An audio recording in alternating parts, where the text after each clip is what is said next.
Ini kan awalnya kan sampai melebar ya gara-gara air keras itu ya. Nah, jadi artinya begini, dia nggak perlu izin ya, yang namanya orang punya konten ya, membuat konten terus mengumpulkan sumbangan, saya rasa itu tidak perlu lagi ada izin dari dinas terkait ya, gitu. Karena Tapi ya, kan dananya besar ya Pak, Bang. iya, Sampai 5 ya. 1,3 iya, miliar. 1,3 Bahkan miliar. ada yang bilang sampai 1,8 M.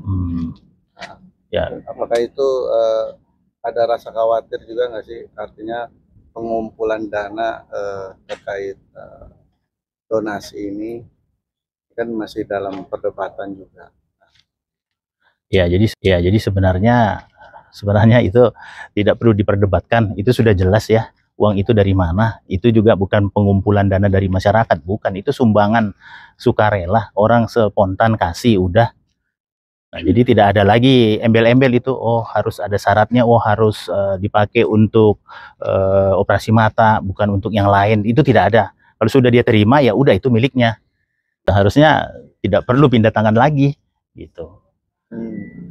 Karena yang namanya itu kan ibarat orang kan beranggapan, oh itu bukan keringat dia, tidak boleh, itu harus betul-betul untuk operasi mata. Itu terserah dia mau pakai untuk operasi, untuk perawatan, atau pra-operasi, atau bagaimana, itu hak dia.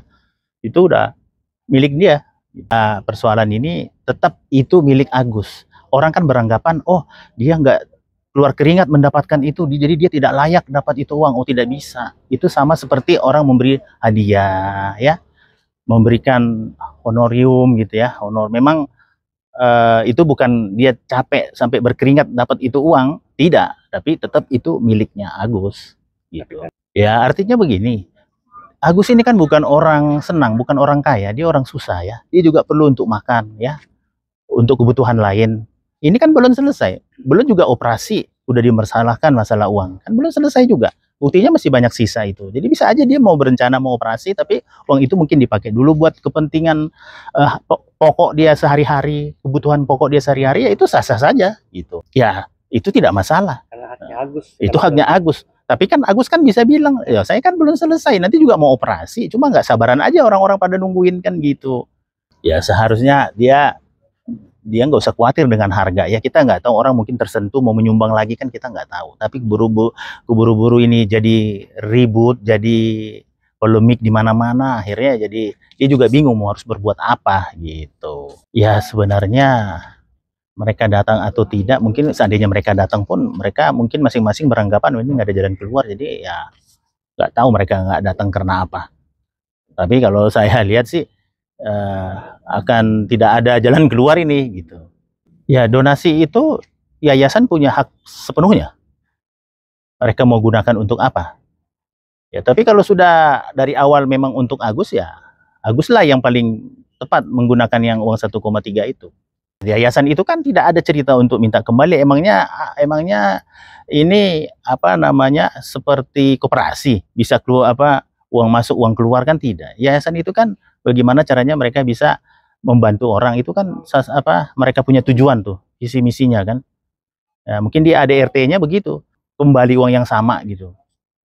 Bisa perjanjian Bang ya. Iya. Ya memang yang namanya yayasan, mereka itu menerima sumbangan tanpa terikat. Sama, mereka juga memberikan tanpa terikat. Ya, tidak ada masalah, itu udah haknya dia. Sesuai mungkin. Misalnya dia beli kendaraan, ya kan? Dia beli bukan hal-hal yang bahan pokok lah, apa kebutuhan pokok dia, ya. Itu ya jangan, ya kan? Nah, kenapa dia pakai uangnya ya? Mungkin dia terdesak, dia harus membutuhkan itu untuk makan. Sebelumnya dia punya hutang untuk beli bahan pokok makanan dia. Nah, ya dia bisa bayar dulu lah itu. Nah, jadi ini terlalu cepat langsung rame-rame. Seharusnya kan tunggu aja dulu. Bisa jadi dia baru mau melangkah, mau pengobatan mata, operasi mata, dia sudah jadi begini. Padahal dengan begitu kan orang ada yang suka mungkin mau menyumbang lagi, kan kita masih belum tahu. Jadi karena ada ribut-ribut begini, orang udah nggak mau menyumbang lagi gitu, memberikan. Sini saya menemukan uang. Oke, dipegang sama polisi nih, misalnya kan, selama sebulan nggak ada yang ngambil gitu. Jadi nggak perlu dia sampai keluar keringat untuk dapat uang itu gitu. Jadi memang milik Agus Salim ya. Nah, mulai dari awalnya air keras, tahu-tahu sudah menyebar, saling lapor ya, saling apa namanya merendahkan ya. Nah, Denny Sumargo juga kemarin itu yang saya lihat dia datangin rumahnya Farhad Abbas, ya kan. Nah, dia memaksa masuk. Ya Farhad mungkin merasa, aduh, kok ini tamu nggak saya undang datang nih.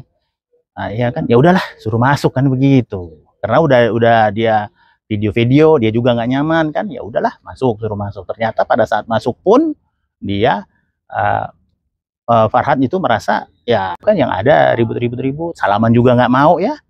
Nah, dan Farhad juga tidak apa namanya, tidak konsisten dari awal aja tolak, jangan terima masuk si Denny Sumargo ya. Nah, jadi ini masing-masing mereka ini, Denny Sumargo dan Farhad Abbas ini, satu, masing-masing punya keberanian, masing-masing punya uang ya.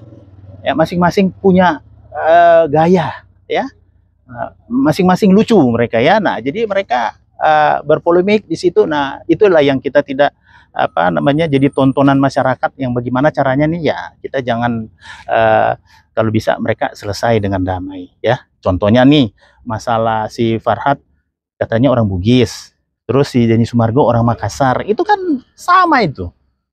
Mereka apa Saribatang itu kan kata-kata apa itu yang kalimat kalimat kearifan itu kan apa namanya itu Sirina Pace ya kan. Nah, itu kan atau istilah-istilah kearifan dari sana kan. Nah, jadi masyarakat tidak bisa memberikan apa namanya netizen tidak bisa membantu ini perdamaian. Yang bisa membantu adalah apa?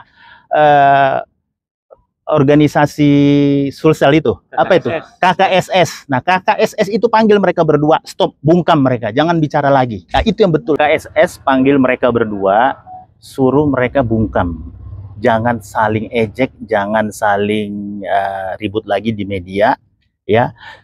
Farhad kerjakan urusan dia ya dengan Salim, fokus aktivitas dia, udah selesai ini. Jadi KKSS itulah yang memanggil mereka untuk suruh mereka bungkam supaya apa? Supaya jangan ada terus-terusan berpolemik gitu.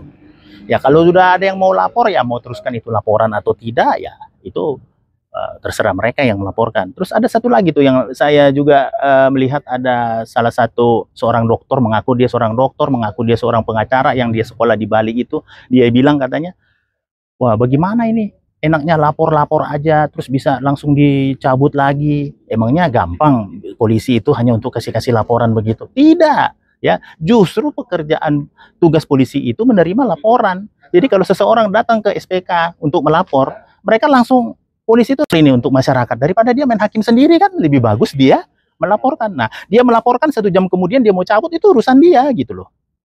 Nah, jadi itu bentuk pelayanan polisi gitu loh. Jadi tidak bisa dibilang oh ini alat pemukul nih laporan polisi. Oh tidak, itu bukan, itu salah itu. Seorang katanya ahli hukum yang sekolah di Bali itu bilang begitu, itu salah. Tidak, bukan begitu. Laporkan. Justru polisi merespek orang-orang yang suka melapor. Kenapa? Daripada dia main hakim sendiri. Bagaimana? Jadi itu adalah bentuk produk dari polisi seperti SKCK ya, pelayanan-pelayanan lain ya, mengeluarkan surat-surat apa, itu memang pekerjaannya polisi melayani masyarakat, ya itu kita manfaatkan apa bantuan polisi seperti itu gitu.